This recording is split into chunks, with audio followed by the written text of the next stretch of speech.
Boa noite, pessoal. Estamos aqui com uma configuração de participantes um pouco diferente da nossa configuração clássica, que sou eu e o Renan. Tenho aqui a Adelaide, que dispensa apresentações, está aí nesse fundo, como diz o Lobão, chiquérrimo, esse fundo muito bonito de quadros, tudo mais muito elegante. Estou eu aqui no meu velho cativeiro, desse jeito horroroso. E temos aqui um terceiro participante. Eu não sei se você já fez algum. Você já chegou a fazer algum news, Zanon?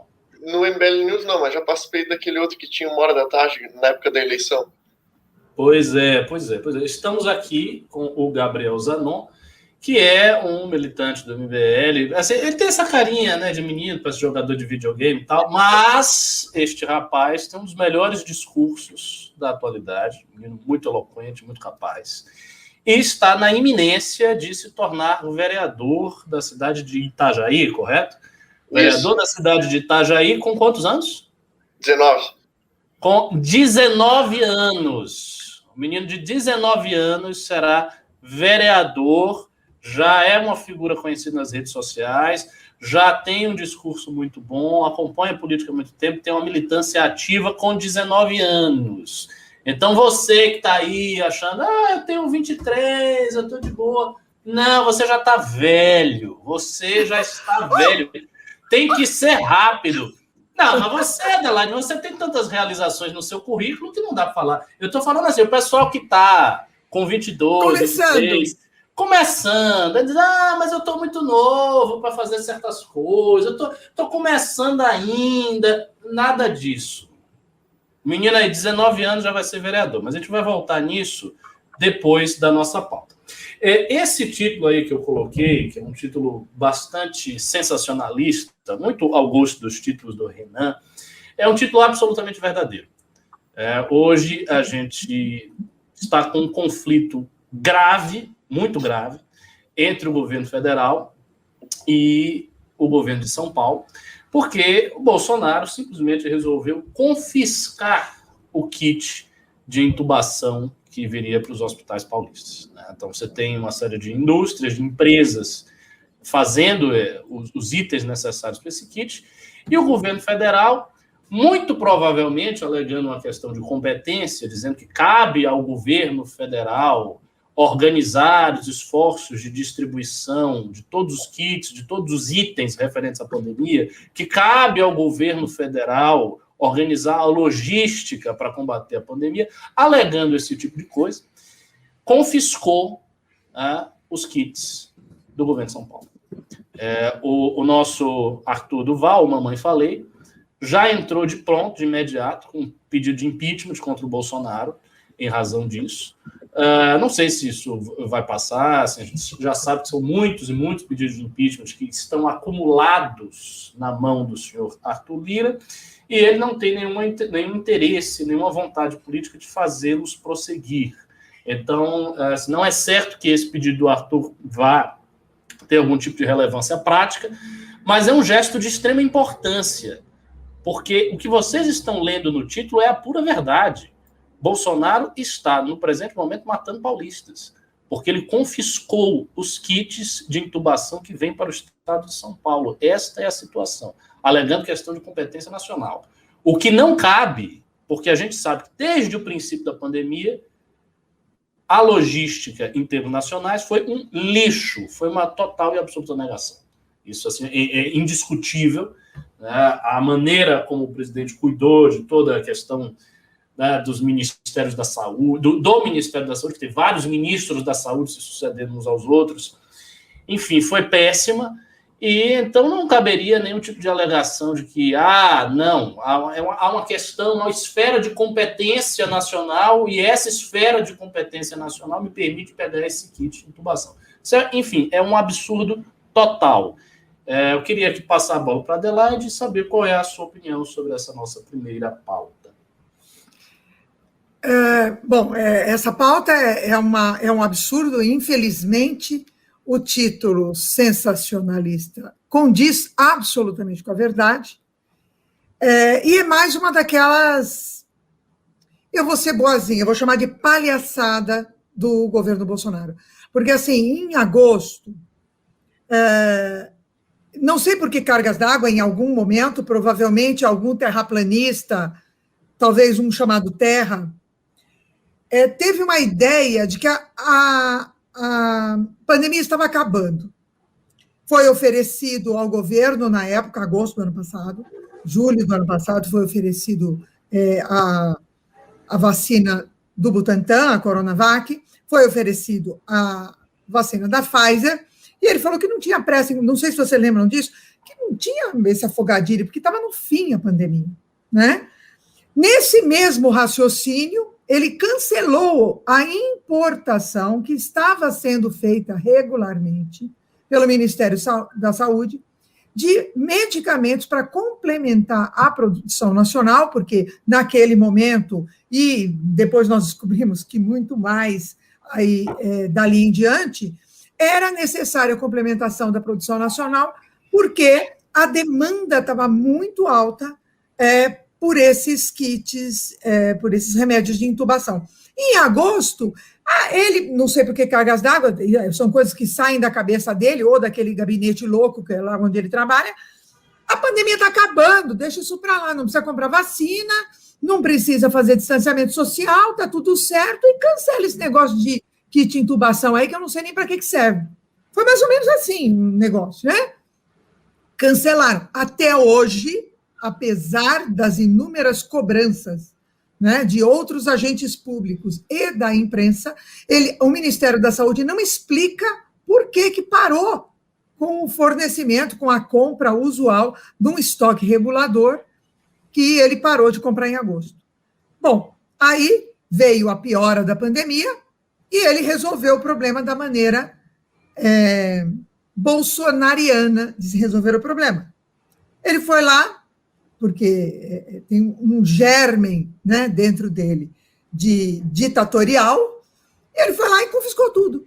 Peraí, o jogo não está gostoso, a bola é minha, catou a bola e foi embora, né?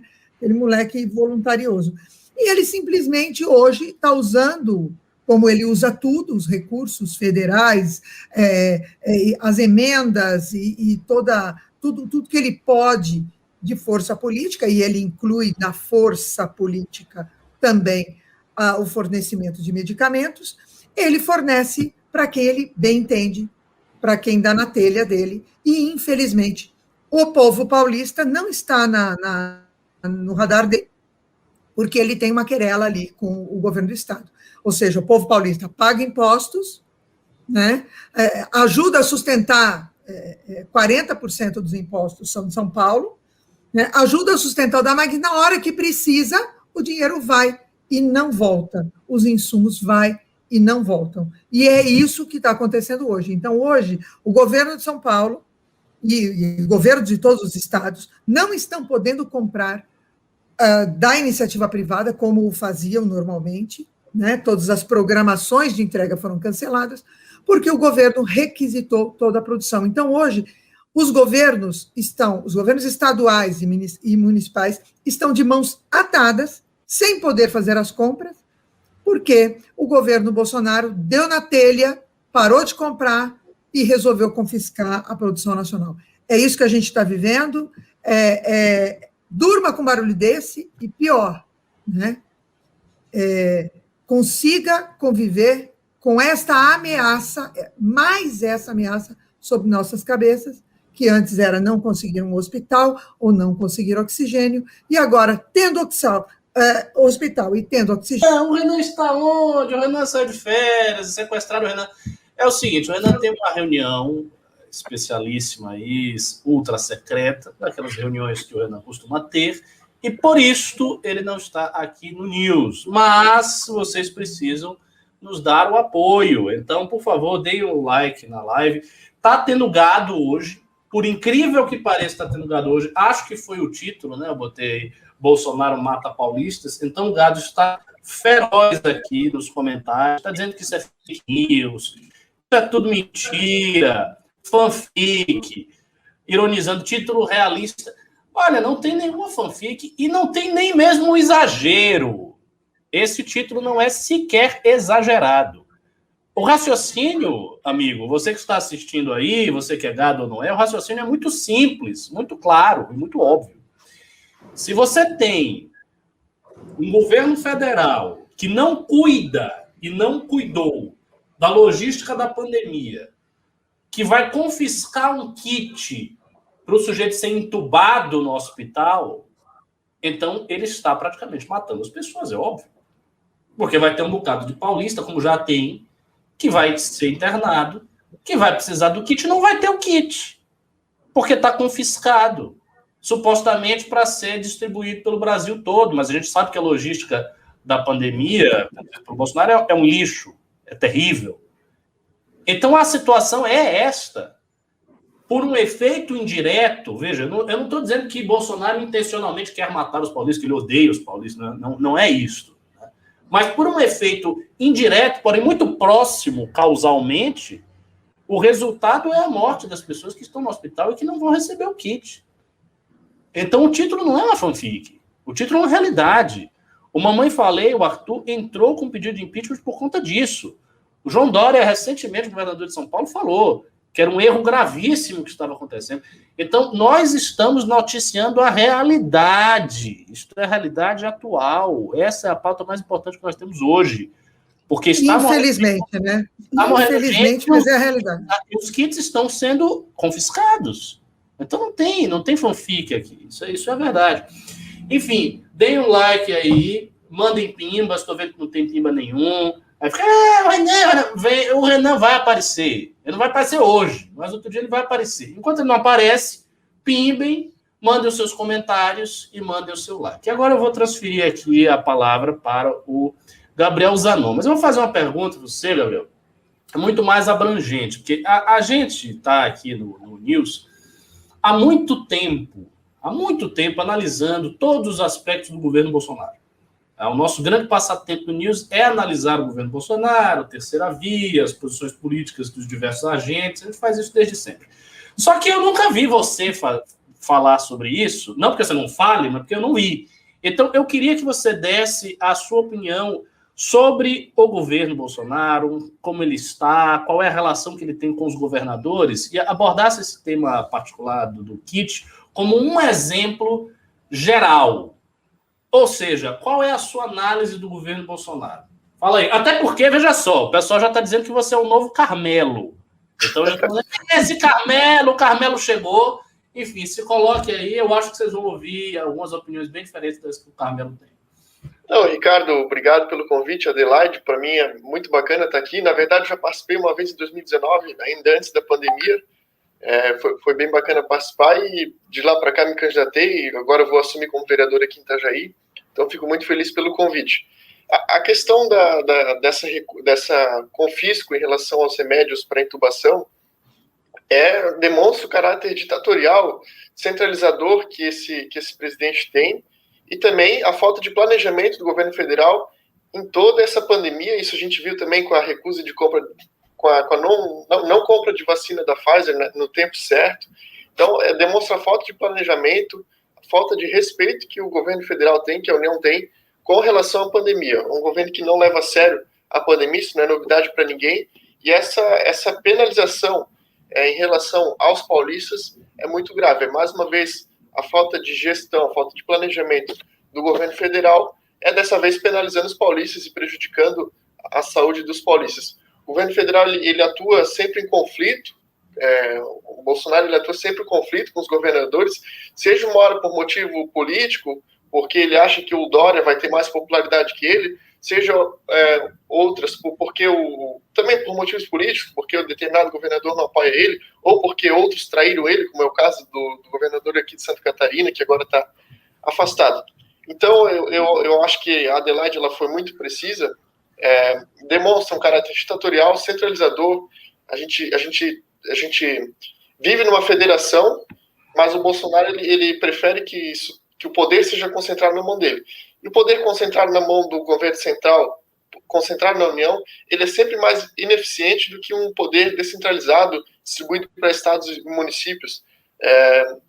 Só que o governo federal ele tem bem mais condições de agir nesse sentido, de agir no combate à pandemia, na compra de vacina, na compra de remédios, mas o governo federal não faz isso.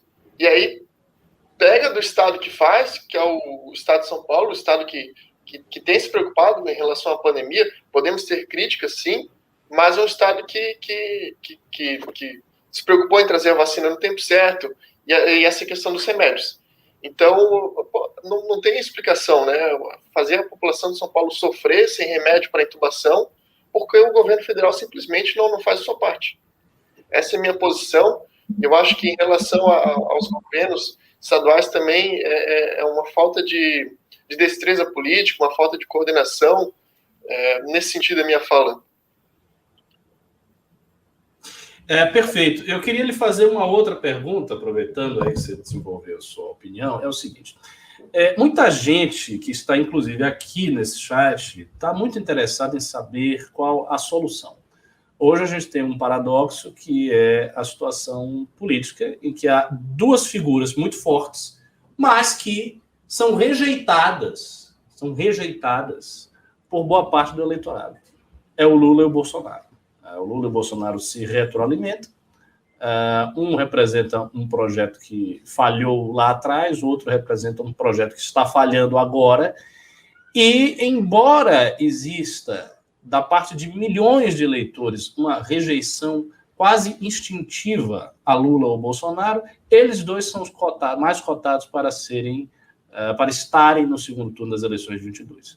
E isso é um grande problema para a gente. Então, a partir do momento que isso se deu, a gente começou a pensar numa terceira via, numa solução.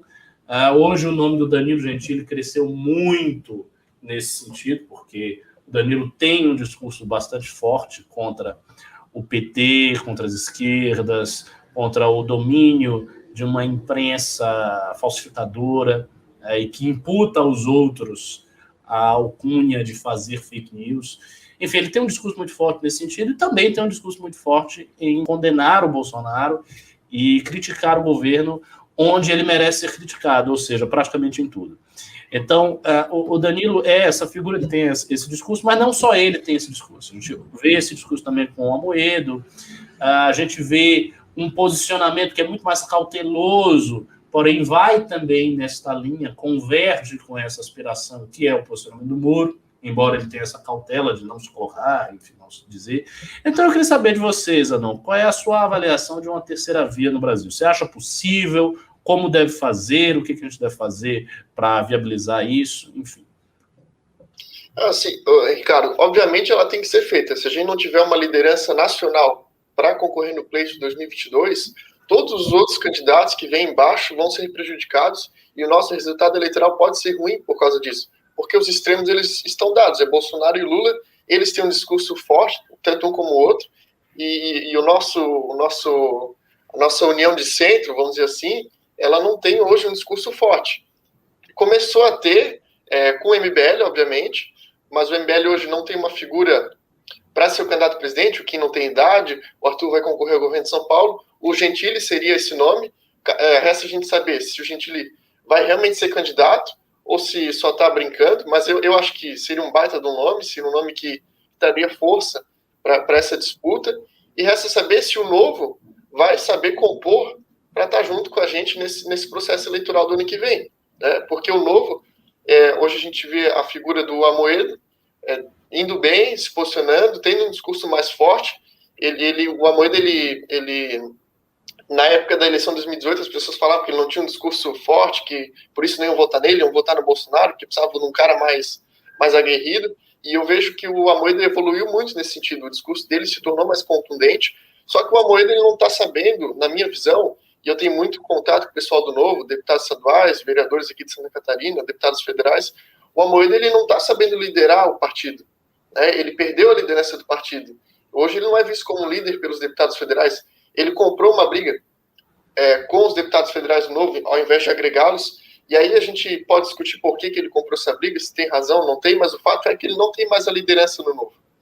E não tendo a liderança, a gente não olha no Novo, outra liderança com envergadura nacional, capaz de fazer uma boa composição política para 2022. Bernardinho já está descartado, vai assumir a seleção da França no vôlei, né? Enfim, as atividades dele particulares, e a gente não vê outro. Mas na minha visão, seria muito interessante se o Gentili e o Amoedo fizessem uma composição de presidente e vice. Daí, o Gentili em algum partido, enfim, com o nosso suporte, o suporte do MBL, e o Amoedo de vice, para o Gentili ficar mais na parte figurativa, né? Como a imagem do presidente, e o Amoedo realmente na gestão. Eu acho muito bacana que o Gentili ele traz aquela espontaneidade, aquela sinceridade, aquela transparência que as pessoas viram no Bolsonaro, e que hoje ficou comprovado que era tudo uma farsa. Mas o Gentili ele não tem um histórico político, ele não tem histórico político, eu digo no sentido negativo, né? Ele nunca esteve no poder, nunca esteve na Câmara dos Deputados, nunca ficou mamando lá, diferente do Bolsonaro, que apesar dessas questões, ele iludiu a gente e conseguiu se eleger. Mas eu acho que só tendo uma liderança forte, com um discurso contundente, como o Gentili tem, alguém da envergadura dele, que a gente vai conseguir ter boas condições na eleição de 2022, e tendo um bom candidato a presidente, consequentemente, os candidatos a deputados, governadores alinhados à nossa pauta se favorecem. Exatamente. E se Deus nos acudir, se nós tivermos aí uma situação política que mude e que aconteça alguma coisa no Planalto, ainda poderemos ter a esperança de ver um impeachment antes de 2022, que é a questão da segunda pauta. O presidente do Senado, Rodrigo Pacheco, anunciou hoje os senadores que vão compor a CPI da Covid. Ao todo, são 11 titulares e 7 suplentes. Eu considero essa CPI bastante importante. Eu vi que tem um pimba em alguns comentários aqui perguntando se essa CPI teria alguma importância, seria uma coisa só para inglês ver, que não é problema nenhum. Eu acho que a CPI pode ter, sim, muito importante, ela pode ter um impacto, a depender dos desdobramentos, enfim, da correlação de forças no poder federal pelos próximos tempos, pelas próximas semanas. Olha só os titulares da CPI. Só gente que gosta do Bolsonaro. Assim, gente que assim, é simpática ao Bolsonaro. Dos 11... Você viu, dos, né? Dos 11, 4 têm alguma identificação com o governo. 7 são, assim, opositores. Para dizer pouco. Fala o nome deles aí. Eduardo Braga, aí vem Renan Calheiros, né, que a gente sabe que tem um ressentimento com o Bolsonaro, como o Renan até comentou em um news que estava fazendo com ele, um ressentimento de longa data, porque o Renan Calheiros perdeu a eleição para Senado para o Alcolumbre com a ajuda do governo. O governo fez composição com o Alcolumbre e o colocou no lugar do Renan Calheiros. E ele teve uma derrota que, para o Renan... O Renan Calheiros não é um homem acostumado a perder. Ele é um homem acostumado a ganhar. Ele está há muito tempo ganhando muita coisa, inclusive o seu dinheiro. Então, assim, não é um cara que está acostumado a perder. E ele perdeu. Então, eu imagino que ele não esteja nem um pouco simpático ao Bolsonaro. Aí tem o Ciro Nogueira, o Eduardo Girão, que não gosta do Bolsonaro, o Tasso Gereissati, o Otto Alencar, lá da Bahia, que não tem nada a ver com o Bolsonaro, é um aliado de Rui Costa, talvez até mude essa aliança, mas também não tem nada a ver com o Bolsonaro.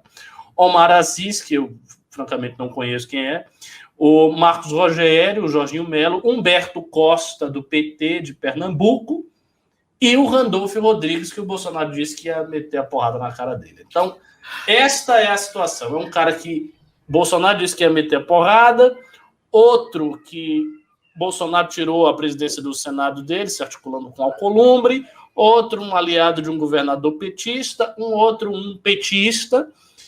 Enfim, ele não está... Esta CPI, os titulares da CPI são pessoas que não estão com o Bolsonaro. Tem um ou outro, como a Adelaide bem viu aqui, que tem alguma proximidade, tal, que tem alguma composição. Mas é majoritariamente contra. Majoritariamente contra. Exato. Agora, uma coisa que eu queria comentar, e aí eu vou ligar um pouquinho a primeiro assunto com esse, é assim, às vezes as pessoas veem o título, né? Arthur Duval entra com pedido de impeachment. Mas todo mundo já entrou com pedido de impeachment. Uma coisa que está acontecendo, que é extremamente doloroso a gente ver acontecer nesse país, é que, se você olhar, acho que estão em 90 pedidos, já estão em 90 pedidos de impeachment.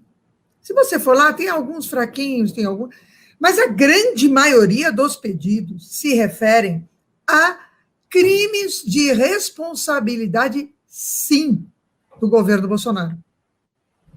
O pior é que, como ele arruma uma celeuma e ele comete um crime por dia, as pessoas já estão falando, não, esse é o jeitão dele, gente. Não, isso não é o jeitão dele. Não, quer dizer, pode ser o jeitão dele lá para as negas dele, lá na casa dele. O que não pode ser é ele administrando um país, fazendo um negócio desse. Então, é crime, sim, o que ele está fazendo com o kit Covid. Foi crime, sim, ele ter recusado vacina, uma porque era da China, outra porque tinha uma cláusula que depois ele assinou com a Oxford do mesmo jeito, né? É crime quando ele apoia praticamente um assassinato ao vivo, que foi aquela cloroquina vaporizada, que foi aplicada lá em alguns pacientes em Manaus. São crimes, gente. São crimes. E aí, não, porque tem muito pedido de impeachment, que vocês pedem impeachment toda hora. Não é que a gente gosta de um impeachment. Como nós gostaríamos de estar aqui discutindo, estar aqui na militância por reformas, trabalhando para manter a regra fiscal, trabalhando pela educação, vamos discutir onde é que nós vamos pressionar para os recursos estarem indo. A gente adoraria estar discutindo isso aqui. Ninguém gosta de discutir que esse presidente não serve para estar no lugar onde ele está.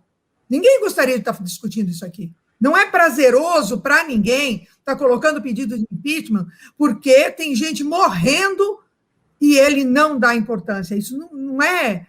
Não fazemos porque queremos, fazemos porque é a nossa obrigação diante de um crime, que é o que o Arthur está fazendo, é o que a CPI tem que fazer. Você está diante de um crime, vamos lá, vamos investigar, vamos ver, porque o pedido de impeachment, na verdade, é um pedido para investigar, né? É que tem muita gente que acha que pedido de impeachment é pedido para tirar o presidente. Não é verdade. O pedido de impeachment é um pedido de investigação. Né? Aí ele é acolhido e ele vai, então, ser votado, se realmente ele tem procedência, e aí o Senado faz o julgamento. É um pedido de instauração de um inquérito dentro da Casa Legislativa contra o Executivo. Agora, ele comete crimes todos os dias. Né? E o que essa CPI vai fazer, e eu acho que tem que fazer mesmo, é colher provas a respeito dos crimes que ele vem cometendo. É isso que eu ia lhe perguntar. Uma das funções da CPI, para o nosso público entender, qual é? É colher as provas, é colher a materialidade que houve alguma coisa errada. E há várias suspeitas de coisas estranhas. Por exemplo, uma das maiores suspeitas é aquela que o professor Thomas Conte trouxe no news que nós fizemos com ele. Ele disse o seguinte, ele falou, olha, aconteceu um acordo muito estranho, com cara de não ter sido um acordo republicano, entre certos empresários do governo federal, alegando que esses empresários teriam direito de preferência, uma espécie de primazia na vacina que viria para cá. Só que isso não pode acontecer, isso é ilícito. E aí surgiu, teve esse acordo, não teve, houve uma prova assim meio confusa. Outra coisa que ele trouxe, e eu bem me lembro, as estimativas que o Pazuello fazia em relação ao número de vacinas que já tinha. Um dia ele dava, não, comprou 50 milhões, no outro era 52, no outro tinha baixado para 49, no outro era tanto. Eu estou dando aqui números hipotéticos, mas o fato é, tinha diferenças. Ele dava estimativas. No único dia, Ricardo, no único dia, teve uma diferença de 60 milhões de doses entre o que ele anunciou de manhã, ao meio-dia, e o que ele anunciou no final do dia no documento. 60 milhões de doses. A gente não está falando de bobagem, não. Não é 60, não é 600, não é 6 mil, não é 60 mil. São 60 milhões de doses entre o meio-dia e as 18 horas. Pois é, como? Ele comprou as doses a mais, ele perdeu as doses. Enfim, tudo muito estranho. Então, a suspeita que fica é o seguinte, é que ele está fazendo simplesmente estimativas na cabeça dele. Ele está botando lá estimativas a esmo, sem nenhuma correspondência com a realidade. Então, pode ser, sim, que a CPI seja o princípio da derrocada do governo. Isso não é impossível. É possível que a CPI colha informações suficientes para fazer o impeachment de Bolsonaro. Eu não sei, a única preocupação é o tempo, né? Porque tudo tem um time, as coisas têm que ser rápidas, porque a gente já está aqui em abril de 2021. Daqui a pouco é segundo semestre de 2021. A galera já está olhando para as eleições, nós já estamos falando de terceira via. Então, quando começa a ficar muito dilatado o tempo de impeachment, o impeachment geralmente não acontece, porque é um processo muito doloroso, um processo demorado, que se costuma evitar para não criar mais instabilidade, mais ruptura no tecido da República, que já é bastante esgarçado. Então, se costuma não querer fazer o impeachment tardiamente, essa é a ideia. E aí eu não sei se nós estamos no time, mas a CPI pode ser, sim, o princípio da derrocada do governo. Gabriel Zanon, como é que você avalia essa CPI dentro deste contexto maior de terceira via, de Bolsonaro, de Lula e por aí vai? Deixa eu só acrescentar. Deixa eu acrescentar uma informação. Quanto a essa questão de timing, realmente o que tem acontecido é que se avolumam os pedidos de impeachment e eles sequer são analisados, e é uma obrigação do presidente da Câmara dos Deputados fazer isso. Era do Rodrigo Maia, ele sentou 2 anos em cima de todos os pedidos, e agora é a obrigação do Lira, que continua sentado em cima dos pedidos, e por essa razão, o deputado Kim Kataguiri, essa semana, no início dessa semana, entrou com um pedido de injunção no STF para solicitar data, 10 dias, para que o Lira analisasse, descartasse ou colocasse para análise os 70, 80, 90 pedidos, que eu não sei ao certo quantos são hoje, com os pedidos, para que, no mínimo, ele cumpra a sua obrigação, né, regimental e legal de dar análise a isso. Tá? A gente tem um desafio nessa questão da CPI, que além de investigar o que foi feito de errado, as omissões, tudo que foi negligenciado pelo governo federal, pelo Bolsonaro, a gente tem um desafio de que após essas investigações ocorrerem e que elas apontem todas as irregularidades, as ilegalidades, é que isso chegue a conhecimento popular. É só a gente popularizando os resultados dessa CPI é que a gente vai conseguir ter um resultado político melhor dela, porque não adianta só. Claro, é fundamental a gente apurar as irregularidades, dar uma destinação jurídica para isso, que isso se torne um processo e que ele responda por isso, mas também a gente tem que popularizar para que ele sofra as consequências políticas, eleitorais dessa CPI. Na minha visão, é fundamental que isso chegue na boca das pessoas. E eu falo isso porque aqui em Santa Catarina, ainda a maior parte da população ela é bolsonarista. Ainda existem muitos candidatos que ficam acoplados ao bolsonarismo, que vivem... Bom você ter tocado nisso, Gabriel. Pois é, como é que é a relação aí do povo do Sul com Bolsonaro, os políticos e tudo? É ainda realmente um castelo para ele, né? E por que é assim? Aqui, baita de um estado favorável a ele. Isso que ele não corresponde com Santa Catarina. Né? Santa Catarina foi um dos estados que mais votou nele proporcionalmente em relação à população, e os projetos, até nas questões da concessão de aeroporto, Santa Catarina ficou prejudicada, enfim, mas essas coisas não chegam para a população, não chegam e a população é que dá o rumo do posicionamento dos políticos do Centrão. E tem aquele pessoal da nossa linha mais liberal que se exime de falar mal do Bolsonaro para não perder eleitoralmente também. Então, eu acho que essa CPI ela pode ter essa função, além de investigativa, além de dar uma destinação legal para que o Bolsonaro responda às suas negligências em relação ao combate à pandemia, mas ela tem um fator principal, ao meu ver, que é o fator político, de fazer que as pessoas reconheçam que o governo federal errou, que a União errou no combate à pandemia, que a União foi omissa, que não comprou as vacinas no tempo certo, e que essa omissão da União é que está fazendo a gente demorar mais para sair dessa situação. E tem um fator interessante no que você disse, que é o seguinte, a ideia de CPI traduz muito essa atenção popular, porque a gente se lembra, pelo menos eu me lembro muito, tinha muitas CPIs no governo Fernando Henrique Cardoso, tinha muitas CPIs em outros governos, e essa coisa de estar numa CPI, às vezes não é nada, às vezes a CPI é uma investigação, descobre que o sujeito não fez nada demais, mas o mero fato do político estar numa CPI já cria na população, que não tem muita cultura política, uma grande desconfiança. Não, pô, esse cara tá na CPI, esse cara tem uma CPI aí. Ou seja, alguma coisa de errado esse camarada fez. No caso do Bolsonaro é verdade. Mas no caso de outros políticos, não. Às vezes o cara foi investigado apenas e não se descobriu nada. Era um instrumento de pressão do legislativo para os executivos, né? Exatamente. Mas ficou, isso é uma cultura que pegou, era muito disseminada na Globo, eu me lembro bem disso. Foi uma coisa que pegou. Então, você tem razão, pode ser que a CPI seja um meio de levar a informação à população, da população começar a olhar para o governo Bolsonaro com uma certa desconfiança. Mas por que aí no Sul o Bolsonaro é tão forte? Assim, quais são as razões sociais, digamos assim, da força que ele tem? Não sei. Porque ele não é emenda, eles não estão levando nada para Santa Catarina. Não, mas o público dele não é o público mais pobre. Eu sei, é o público de mais renda. A elite aqui de Balneário Camboriú, a elite de Itajaí, de Florianópolis, é tudo bolsonarista. Entendeu? Quem banca as campanhas aqui é bolsonarista.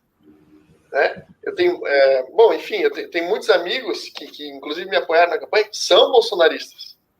Né?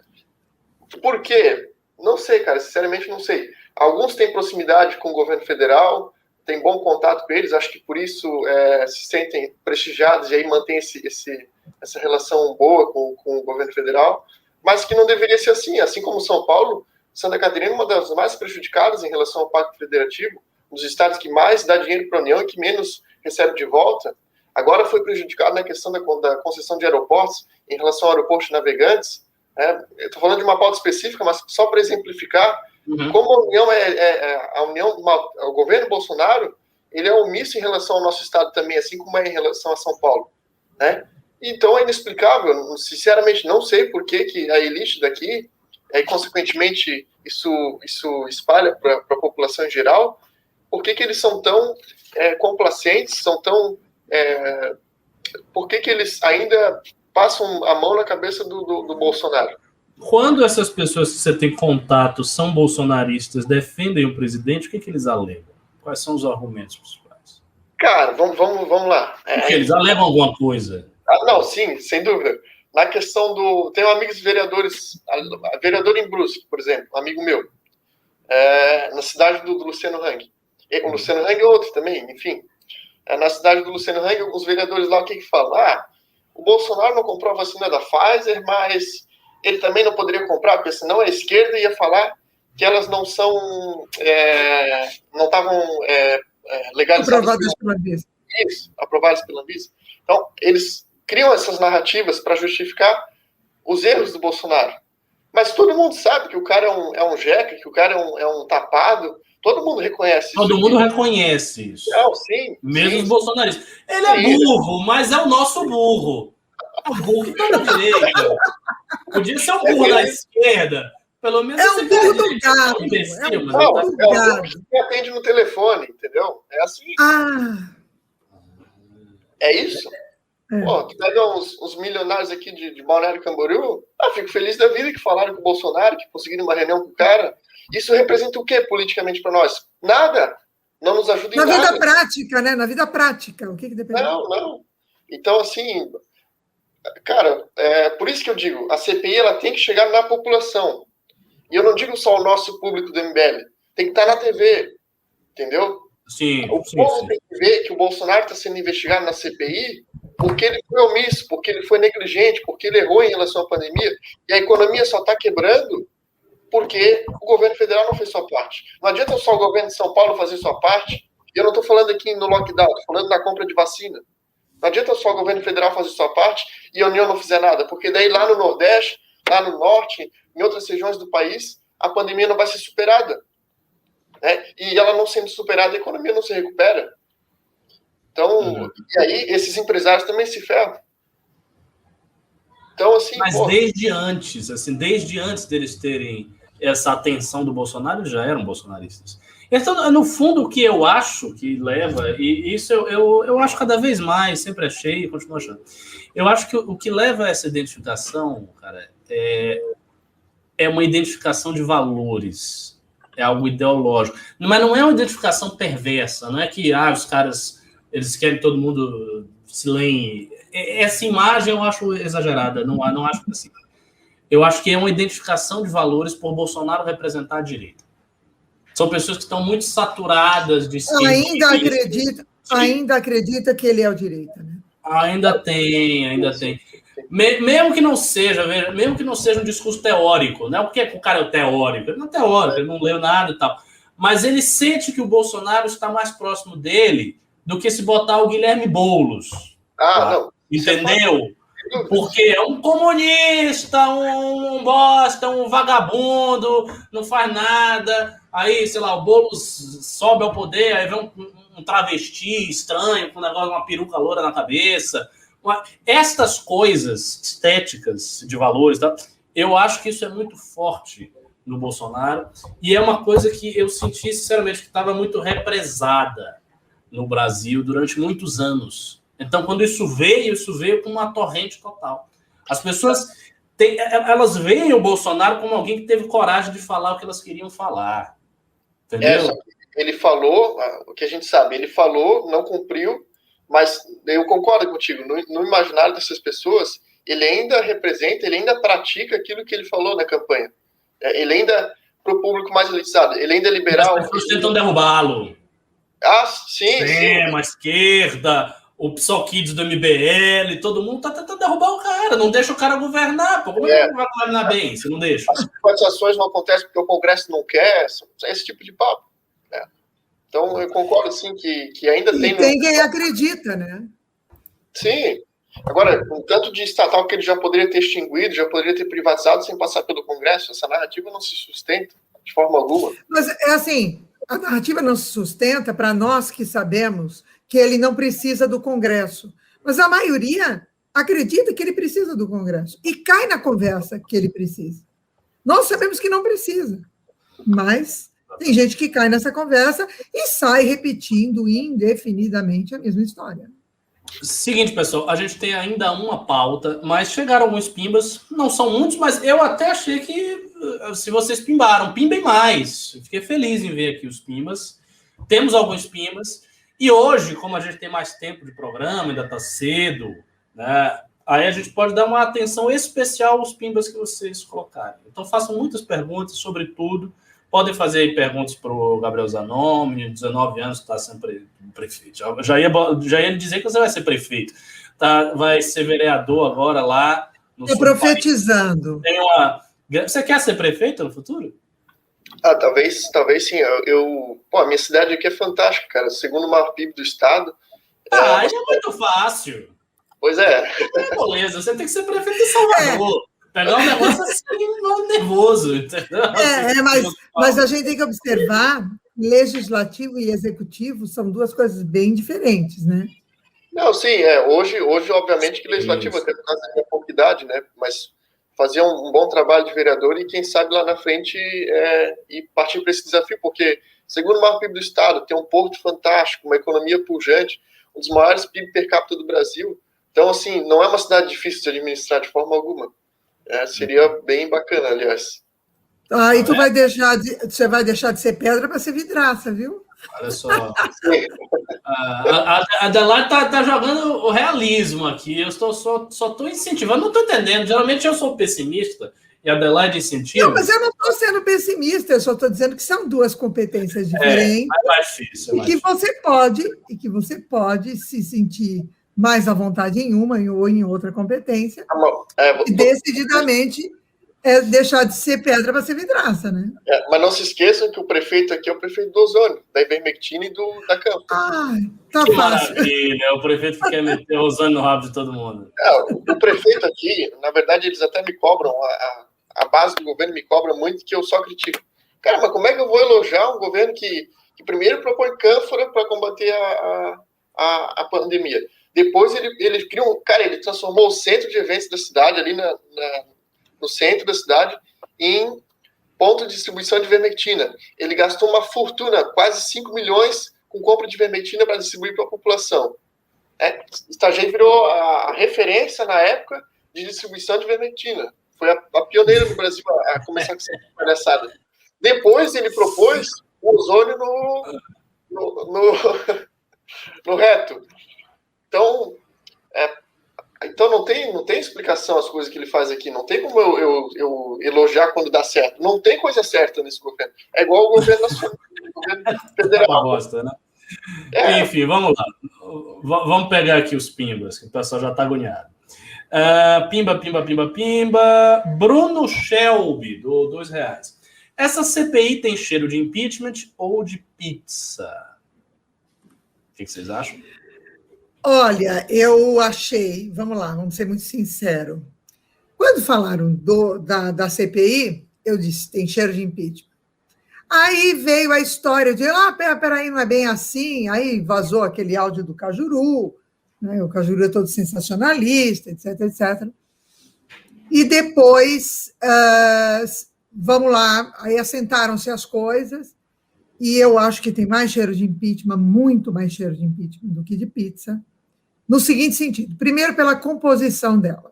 Tá? A composição dela não é governista, é uma composição de oposição. Tá? Então, o que tiver para investigar e descobrir, eles vão fazer.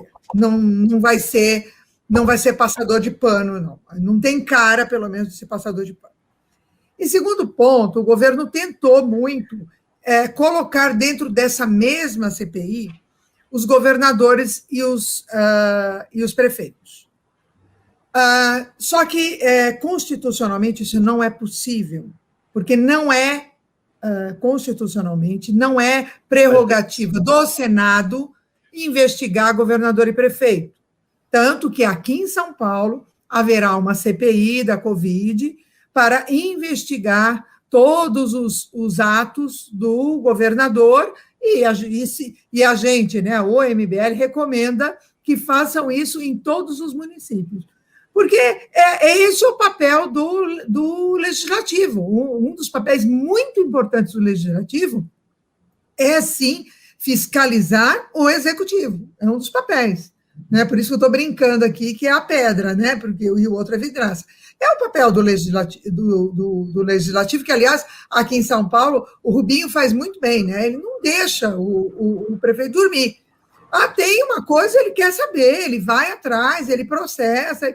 Esse é o papel do legislativo. Então, os legislativos municipais e estaduais devem, sim, se mexer para fazer as suas investigações. O que o Senado vai fazer é a investigação do próprio presidente, do Ministério da Saúde e, eventualmente, de algum desdobramento que possa haver na relação entre ministério, verbas direcionadas e o uso delas, mas ele não pode, o Senado não pode dar seguimento à investigação sobre o governador. Ele pode levantar os dados, avaliar a participação do governo federal e encaminhar à Assembleia de cada estado o que eles encontrarem para que a Assembleia dê o seguimento. Então, tendo isso em mente, ou seja, o escopo não pode ser tão alargado por conta da própria Constituição, que determina que seja mais restrito mesmo, cada um no seu quadrado. Então, eu acho que ele tem, sim, muito mais cara de impeachment do que de pizza, né? Por toda essa composição. Olha, você deu uma resposta brilhante, viu? Tecnicamente, muito completa. Incrível, uma das melhores respostas de um pimba. E foi um pimba baratinho. Amigo, você... custo-benefício formidável. Você recebeu uma resposta, quase uma tese da Adelaide, gastou R$2. Próximo pimba que for pequenininho, a gente vai responder mais rápido. Vamos lá, Lucas Marcon, dou R$5. O que fazemos se der Bolsonaro ou Lula no segundo turno? Qual o menos pior? Manda salve para meus amigos Lindo, Kiko e Zinho. Eu percebi a piada e mudei a ordem, né? Amo vocês. Vamos, MBL. Seguinte, ô Lucas, se der Bolsonaro e Lula, eu, francamente, acho que o melhor caminho é o aeroporto. Ou o voto nulo. Eu não vejo essas duas opções como... Assim, sinceramente, se eu tivesse que votar em um dos dois, eu vou dizer uma coisa que pode ser chocante para vocês, eu votaria no Bolsonaro. Eu não voto em adversários ideológicos flagrantes e centrais a toda a minha cosmovisão. Eu acho isso uma coisa sem sentido para mim, mas não sei qual é a opinião dos demais aqui. Eu concordo, Ricardo. Na verdade, assim, eu concordo, mas com dor no coração, porque a gente tem que lutar até o final para emplacar uma terceira via. Essa hipótese, ela tem que ser recusada até o último por nós. Então, que venha Gentili, que venha Amoedo, quem quer que seja, né? Mas realmente... Que venham todos eles juntos. Melhor. Mas entre... Cara, é o Lula, pelo amor de Deus, né? É uma tragédia, né? É o psicopata e o ladrão. O psicopata e o ladrão. Boa dicotomia.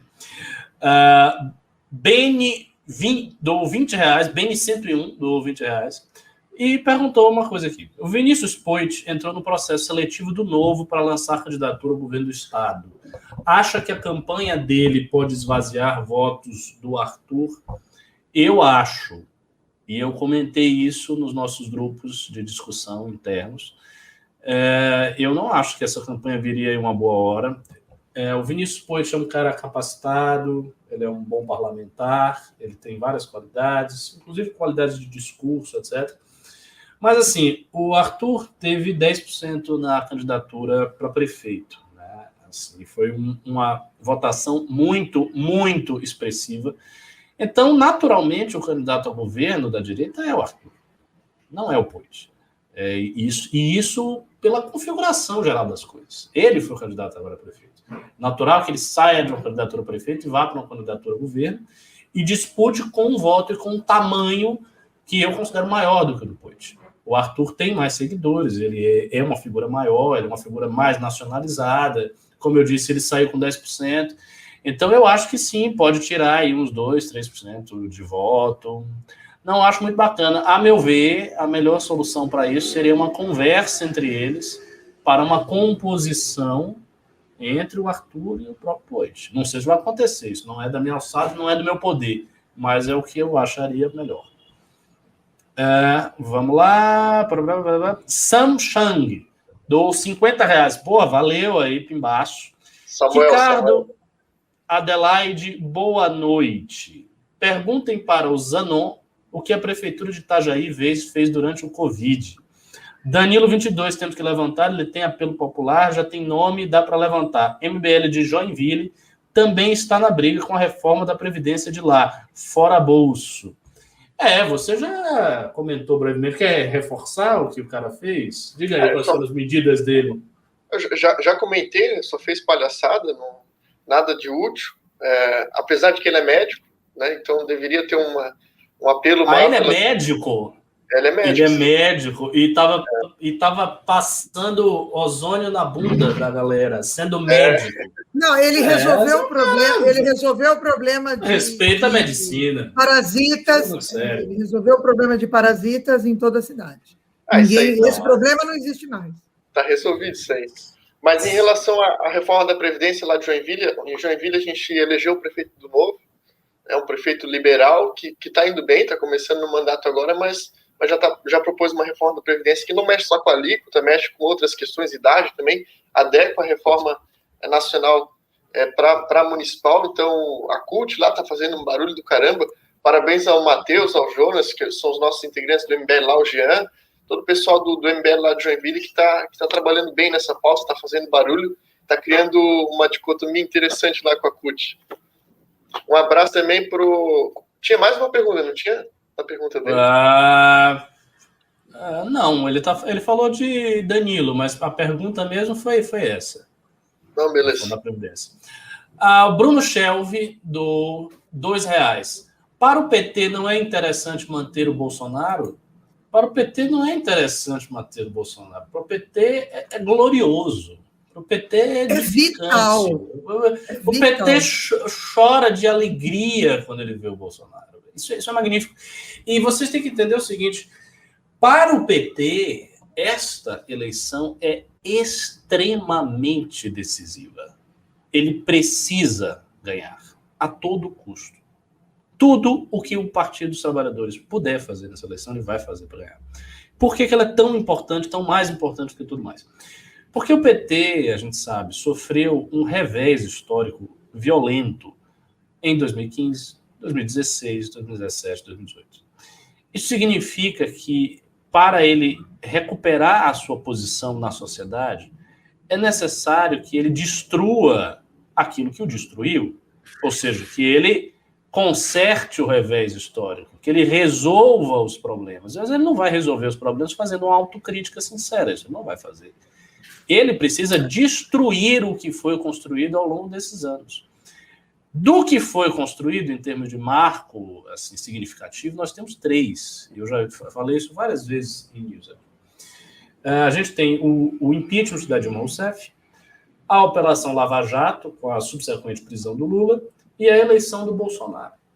A eleição do Bolsonaro se revelou uma tragédia total. Era um governo extremamente incompetente, que não fez nada do que ele prometeu. A Operação Lava Jato foi desmontada sob os auspícios do próprio Bolsonaro, e o Lula está solto. O que resta mais? O impeachment de Dilma Rousseff. Como desconstituir uma coisa que já passou?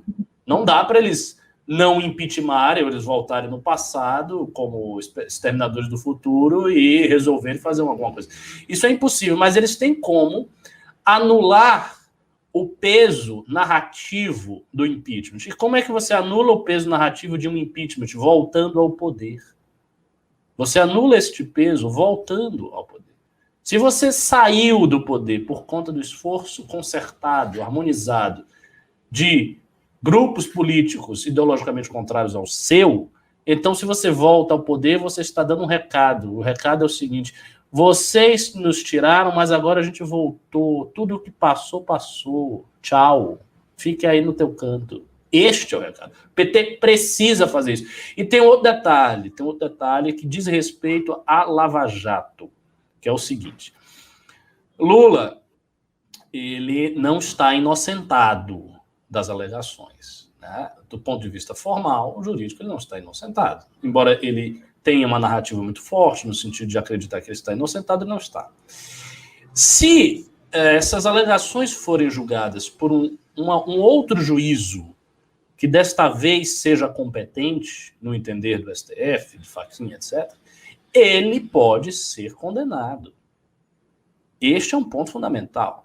Só que, meus caros amigos e amigas, se o Lula volta a ser presidente do Brasil, não tem tribunal